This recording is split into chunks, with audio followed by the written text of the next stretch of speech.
Bismillahirrahmanirrahim. Assalamualaikum. Jangan lupa like, comment, and subscribe. Bye. Muslim World League, ya, Liga Muslim Dunia. Ini lahir, ya, oleh pemikiran para ulama, para tokoh Islam ketika melihat kondisi kemunduran daripada umat Islam, di mana umat Islam pernah maju 7 abad, ya, sampai kepada jatuhnya Baghdad. Nah, sejak jatuhnya Baghdad sampai sekarang ini dihitung adalah periode kemunduran daripada umat Islam dan kemajuan yang lain-lain, ya. Maka lahirlah Rabitatul Alamil Islami ini, ya, dengan kantor pusatnya di Mekah, dan saya sudah berkunjung ke kantor ini, ya. Sebetulnya kemarin, hari Senin yang kemarin itu saya sudah dapat undangan, ada pertemuan di MPR RI, ya, yang difasilitasi oleh Ketua MPR Ahmad Muzani, ya, itu dengan sekjen, sekretaris jenderal, karena yang paling tinggi dalam Rabitah ini sekjennya seperti di PBB, ya. Tadi di dalamnya nanti ada divisi-divisi, dan di situ terkumpul para ulama dan para pemikir daripada tokoh-tokoh Muslim dunia. Ini Rabitatul Alam Islami. Pada hari Seninnya saya sudah ada undangan untuk pertemuan dengan sekjen Rabitah ini dengan para ulama Indonesia dan para tokoh Indonesia. Karena udah ada demo, maka kemudian tidak jadi ditangguhkan, ya, sampai waktu yang belum ini. Maka saya kemarin baliknya Senin karena sudah tidak ada kegiatan ini, ya. Nah, di Rabitah Alam Islami ini sendiri ada divisi yang khusus mengkaji tentang fikih. Dia di Rabitah banyak kegiatan-kegiatan, banyak divisi. Salah satunya adalah di Rabitatul Alamil Islami ini, ya, yang didirikan pada tahun 1383, setahun setelah yang ulama Maroko tadi, Persatuan Ulama Maroko. Thumma sudira qarar al-majlis at-ta'sis Rabitatul Alam fi daratihi al-15 al-munaqqidah fi Makkah al-Mukarramah fi Zulhijjah am ini wa bashara al-majma' aula dauratihi sana. Jadi didirikannya Rabitah ini tahun 1383, ya. Tapi kemudian pembentukan ini, ya, terjadi pada pertemuan mereka yang ke-15 yang terjadi di Mekah pada tahun 1393 Hijriah. Kemudian yang keempat adalah apa lahirnya Majma' al-Fiqh al-Islami at-tabi' li Munazzamatil Mu'tamar al-Islami bi Jeddah. Nah, ada, ya, organisasi perkumpulan negara-negara Islam yang masyarakatnya adalah mayoritas Muslim, OKI, Organisasi Konferensi Islam. Itu dalam bahasa Indonesia OKI. Kalau bahasa Inggrisnya Organization of Islamic Conference, OIC. Kalau dalam bahasa Arabnya adalah Munazzamatu al-Mu'tamaril Islami. Munazzamatu al-Mu'tamaril Islami.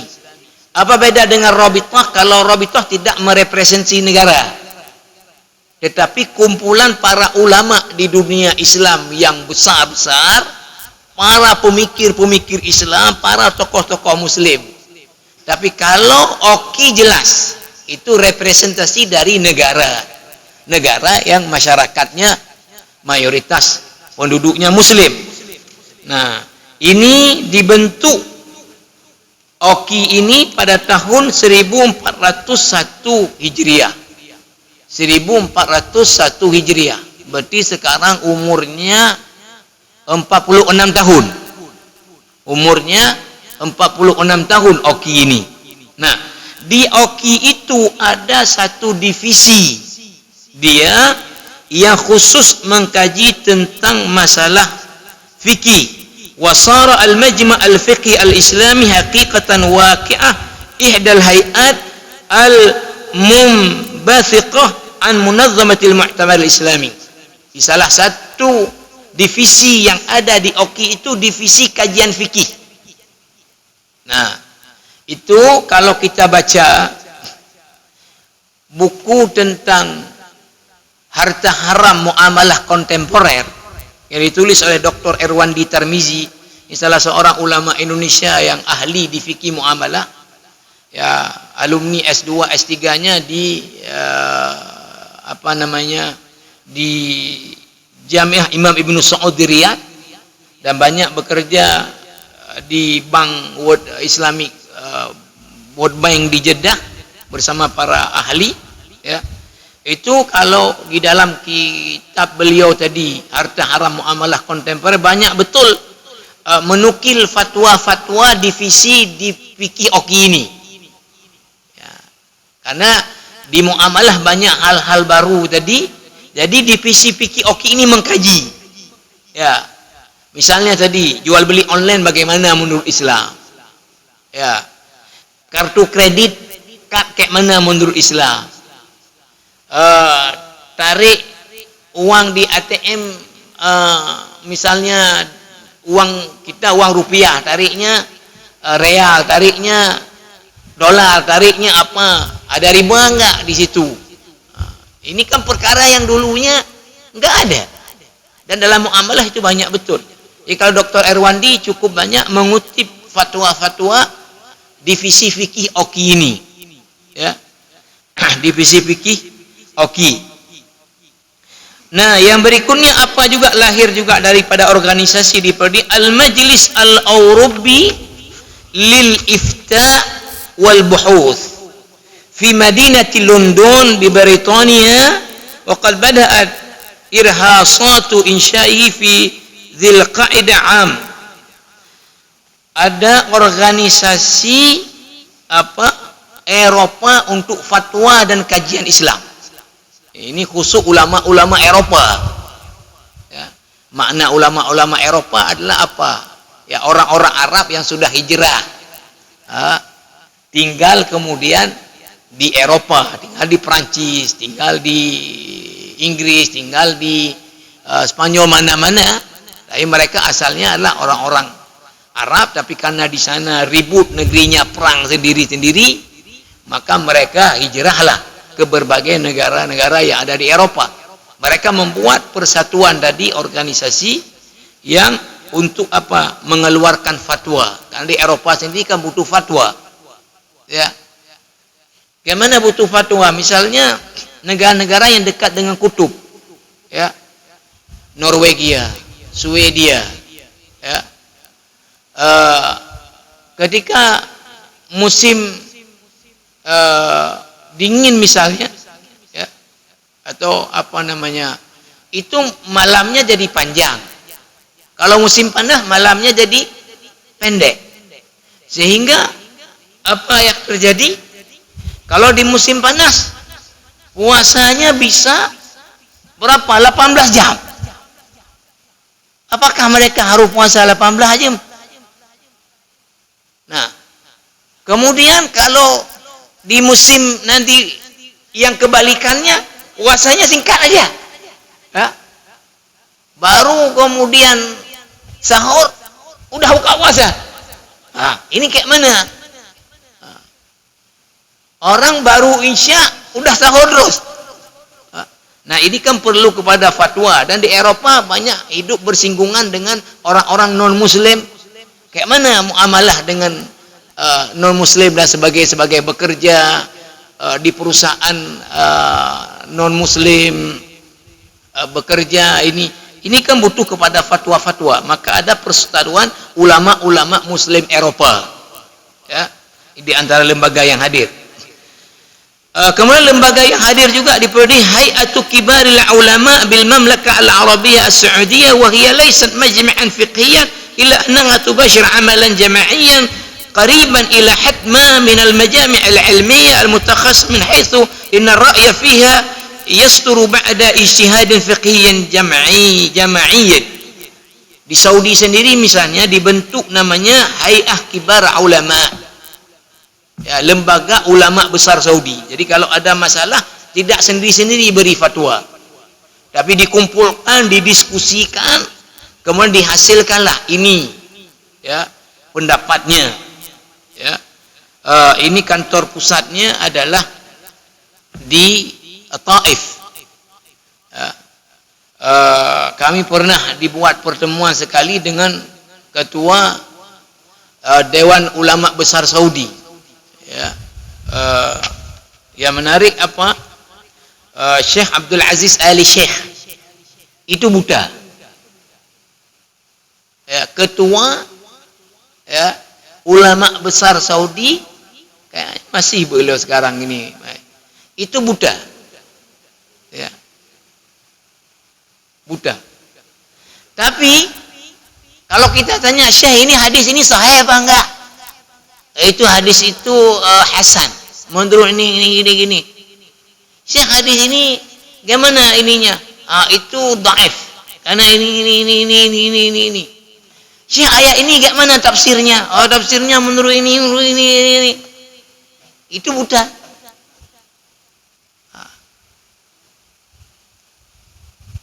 Karena apa saya tahu ketika kami bertemu dengan beliau, kemudian beliau beri ceramahnya pengantar, habis itu dibuka ruang untuk tanya jawab. Maka kita tanya apa aja. Beliau karena semuanya di kepalanya. Ketua ulama besar Saudi itu buta. Ya, Syekh Abdul Aziz Ali Syekh itu kantor pusatnya di Taif. Kantor pusatnya di Taif.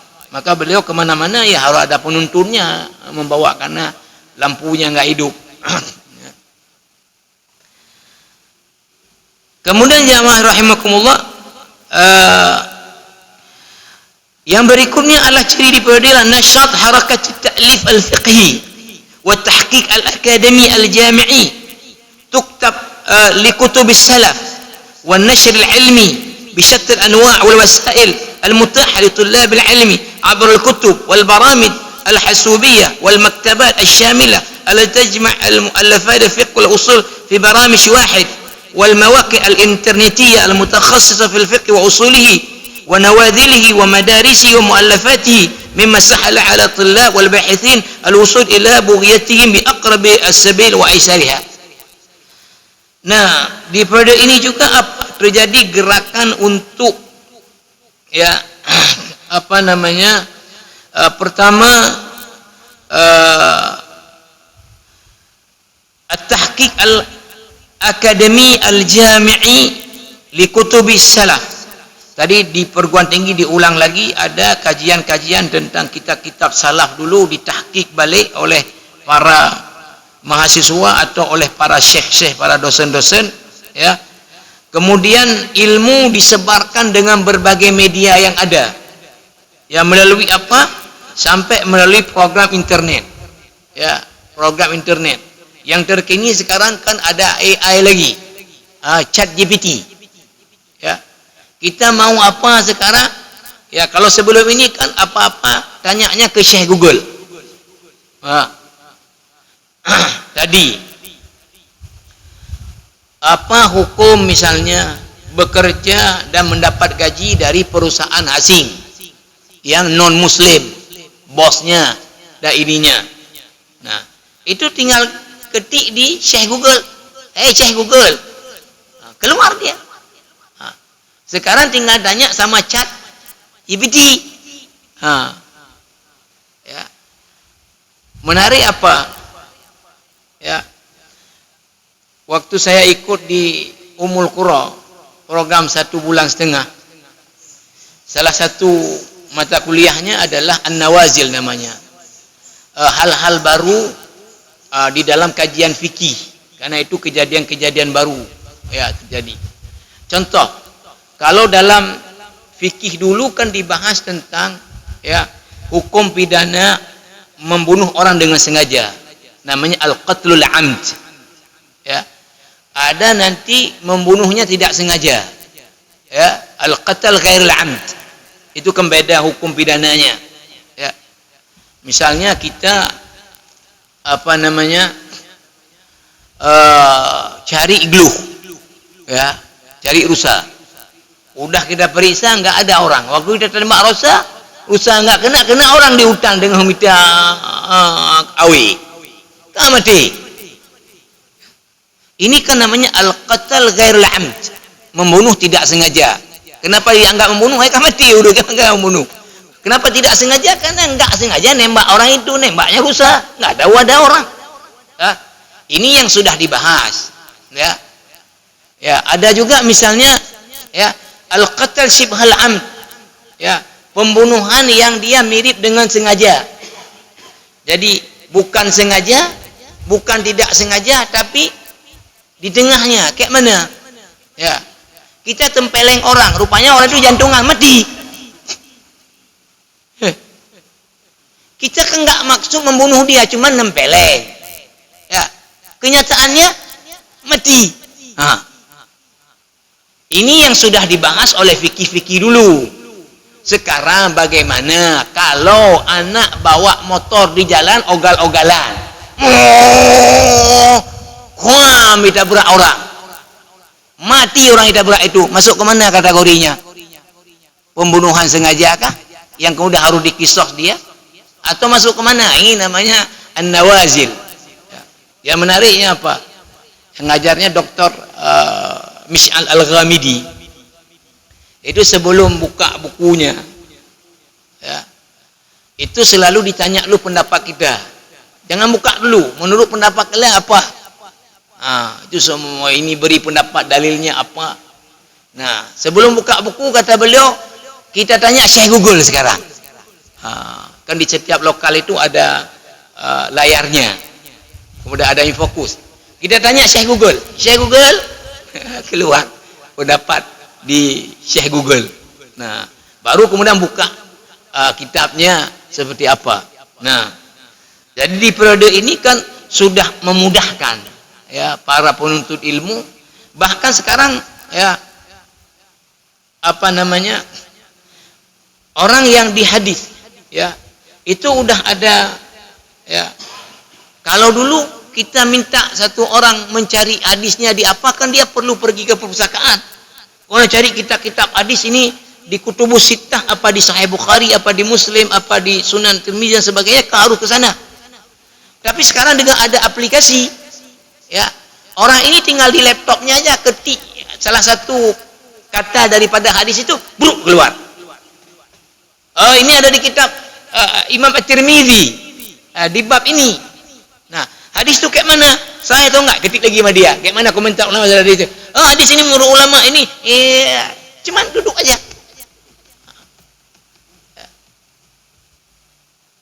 Saya lihat juga ada murid saya di Umar dia doktor tafsir di Jordan, di Universitas Yarmouk.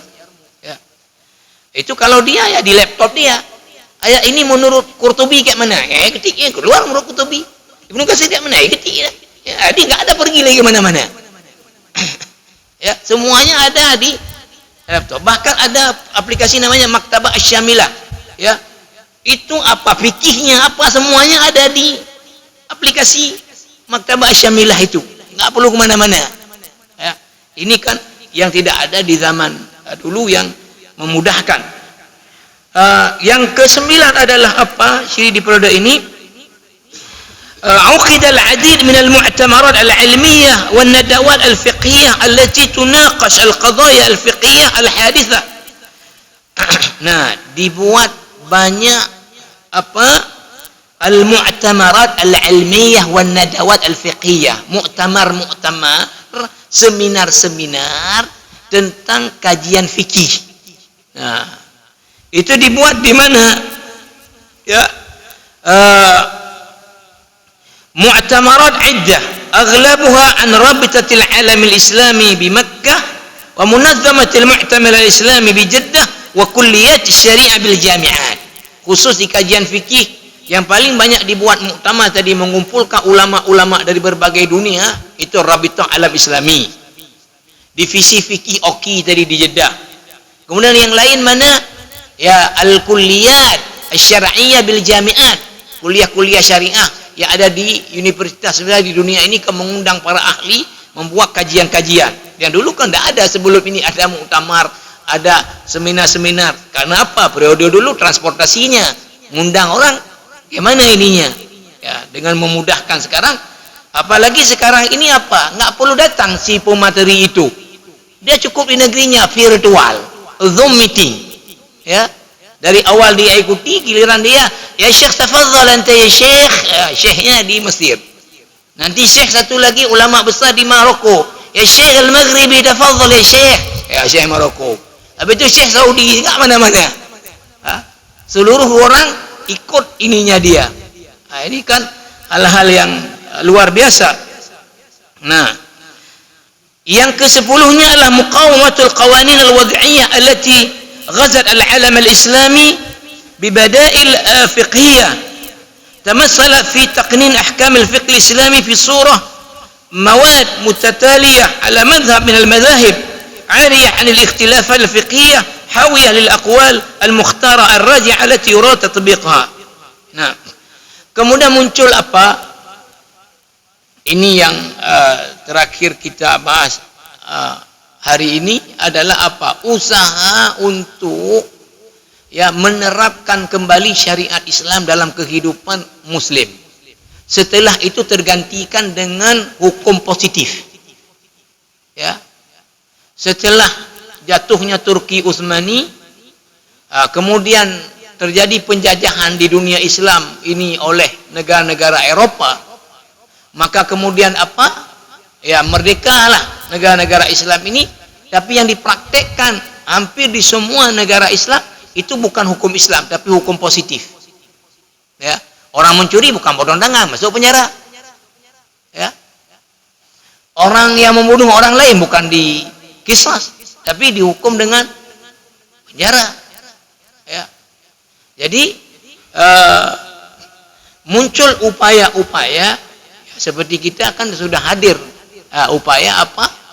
Ya, menerapkan syariat untuk supaya tidak diberlakukan lagi dalam umat Islam ini. Hukumnya adalah hukum wad'iyah, artinya hukum yang menurut pikiran otak manusia. Ya. Ya, kalau kita kan KUHP namanya, ya. Kita hukum undang-undang pidana. Ya. Itu kan menurut apa yang dipikirkan oleh manusia. Nah, saya tidak tahu ya.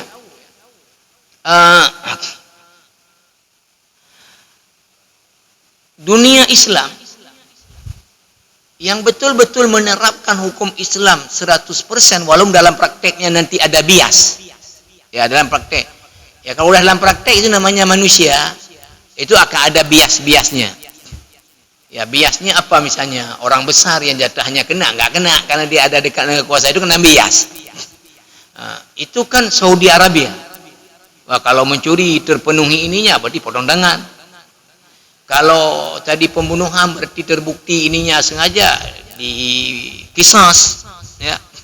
Kalau orang yang ini dirajam, orang yang ini misalnya. Nah, itu kan Saudi. Tapi saya pernah bertemu di Tunisia waktu pelatihan hukum humaniter internasional dengan salah seorang peserta dari dia Mauritania. Di Mauritania, ini negara kecil dan miskin sekali di Afrika. Ya, di situ juga menerapkan syariat Islam. Wah, di Mauritania, cuma kurang terekspos karena di negara miskin dan kecil negaranya di Afrika. Ya, tapi yang lainnya, ya pada umumnya, ya menerapkan hukum positif tadi. Ya, hukum positif. Nah, ya alhamdulillah sudah ada kita satu lagi yang menerapkan. Walaupun dalam prakteknya juga ya banyak ininya, ya kendala-kendalanya. Ya, Brunei juga sudah mulai ininya, ya. Nah, ke depan insyaallah berarti butuh sekali lagi ya pembahasan kapan awal mula upaya untuk supaya apa namanya dalam melawan praktek pemberlakuan hukum-hukum positif. Ya. Kalau kita KUHP kita kan banyak merujuknya kepada apa? Hukum Belanda. Hukum Belanda. Ini kapan upaya ini muncul? ya di dalam Islam. Kemudian juga nanti akan dibahas apa yang menarik, bahwa ya kan di kita ketika misalnya syariat Islam di Aceh ini diterapkan, kemudian dia kan fikih itu banyak pendapatnya. Lalu di kita akan menerapkan pendapat yang mana, itu kan perlu kanun khusus. Nah, di negara-negara Islam memang sudah ada, misalnya di Mesir. Ya, di kita misalnya sendiri, ketika ada KUHP, tapi dalam masalah keluarga, hukum keluarga, itu ada undang-undang hukum keluarga di Indonesia ini. Nah, itu yang merujuk kepada Islam. Sehingga ada namanya pengadilan agama. Itu khusus tentang masalah hukum keluarga. Sedangkan hukum pidana itu masuk wilayahnya ke hukum tadi positif yang ini. Nah, ini sampai nanti yang paling penting dibahas adalah terakhir. Ya, bagaimana pendapat para ulama tentang bahwa ya di dalam membuat kanun tadi yang mau diterapkan, ya itu ya membawakan di kita, mohon maaf karena background kita lingkungan mazhab Syafi'i kan kuat sekali dorongan bahwa ini harus Syafi'i lanjut begitu macut. Nah, padahal dalam perkembangan kehidupan ini ya itu sudah dibutuhkan perluasan pendapat. Ya, saya beri contoh misalnya ketika dibuat undang-undang wakaf di Indonesia, undang-undang wakaf yang sudah disahkan. Nah, dan di hukum perkawinan di Indonesia misalnya, di mahkamah syariah, di pengadilan yang ada seluruh Indonesia, itu kalau menurut pendapatnya ya mazhab Syafi'i ya dan juga jumhur ulama, talak 3 yang sekali dijatuhkan itu, saya talak 3, kamu kan langsung jatuhnya 3, nggak ada ampun. Tapi karena di prakteknya di zaman Rasulullah itu jatuhnya tetap hitung 1, di zaman Abu Bakar 1, di zaman Umar itu masih tetap 1, tapi di pertengahan perjalanan zaman Umar sudah dijatuhkan itu jatuh 3. Maka apa yang diakomodir oleh undang-undang ini supaya sudah cepat kali orang putus karena emosi langsung mengucapkan 3, tetap dihitungnya 1. Dihitung 1. Misalnya dalam undang-undang wakaf yang dibuat di Indonesia, ya, menurut pendapat jumhur ulama selain mazhab Maliki, ya, wakaf itu kalau sudah diikrar sudah berpindah kepemilikan dari si wakif harta itu kepada milik Allah. Nggak bisa dia batalkan lagi dengan apapun alasan. Dan wakaf itu syaratnya at-ta'bid, berlaku selama-lamanya, nggak boleh dibuat temporer. Nah, saya wakaf misalnya toko saya untuk fakir miskin 10 tahun. Dalam 10 tahun sewa itu dikasih ke fakir miskin, setelah 10 tahun balik lagi ke saya. Nah, itu nggak bisa kalau pendapat mazhab Hanafi yang kuatnya, mazhab Syafi'i, mazhab Hambali, nggak bisa. Tapi dalam mazhab Syafi'i, Maliki bisa. Dalam mazhab Maliki bisa wakaf temporer. Ya. Nah, dalam undang-undang wakaf Indonesia ini diakomodir. Untuk apa? Supaya banyak orang berwakaf. Orang kalau boleh berwakaf temporer kan mau. Saya ini pejabat, lagi ada jabatan, ada tunjangan jabatan, nggak butuh berarti. Tapi menyekah ada jabatan, lundruk ke anak sumber lek. Maka selama saya ada jabatan ini pensiun 60, nalah 5 ton truk ke toko-toko lo wakaf 5 ton. Habisnya balik rumah ke lo. Jadi akan banyak wakaf. Ya. Kemudian misalnya mazhab Syafi'i tidak mengakomodir wakaf uang. Wakaf uang. Karena dianggap uang itu habis. Padahal dengan sistem investasi sekarang itu di tempat yang aman, uang itu nggak habis. Akan tetap ada. Ya. Lalu keuntungan dari investasi di sektor syariah itulah yang dimanfaatkan. Nah, dalam undang-undang wakaf Indonesia itu diakomodir boleh wakaf uang. Untuk apa? Karena kalau boleh wakaf uang kan akan banyak wakaf itu masuk. Wakaf 1000, ya 1000 angkanya. Kalau 100 juta orang wakaf 1000, berapa? Nah, tapi kalau orang wakafnya harus ya, jadi sesuatu yang ini kayak orang pikirnya punya wakaf dan malu anu 4 lei pajo hundru. Nah, Tapi ketika ini mau kita kirim orang sekolah keluar ini, biar alim-alim ini kita kirim, perlu biayanya. Ya. Maka kemudian kita ajak orang, ayo wakaf, 10.000, 5.000, 1.000. Ya. Berapapun yang ada. Ketika terkumpul berapa? 100 miliar. Nah, ini diinvest di sektor yang jaminan uang ini nggak akan masalah apa-apa. Keuntungan per misalnya tahunnya bisa misalnya 10 miliar. Inilah yang kemudian diberi kepada itu tadi. Nah, ini kan, kalau secara Indonesia, kalau dibuat undang-undang, ini banyak orang dilibatkan. Sehingga apa tadi? Apa pendapat dalam mazhab lain yang dianggap maslahah, itu diakomodir. Nah, tapi di kita kadang-kadang sulitnya, kalau di konon kita ini apa? Tadi ulama-ulama yang fanatik dengan mazhab tertentu baik menggetek. Sehingga ini. Jadi ini kita lihat nanti ke depan bagaimana para ulama memandang bahwa mengharuskan dalam hal yang ulama beda pendapat itu kemudian dikunci dengan satu pendapat dan harus mengikut pendapat itu, nggak boleh dengan pendapat yang lain. Ya, ini yang mungkin terakhir kita bahas ke depan. Ya.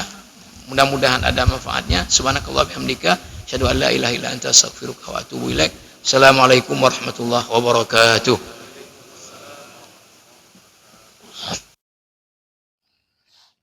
Terima kasih.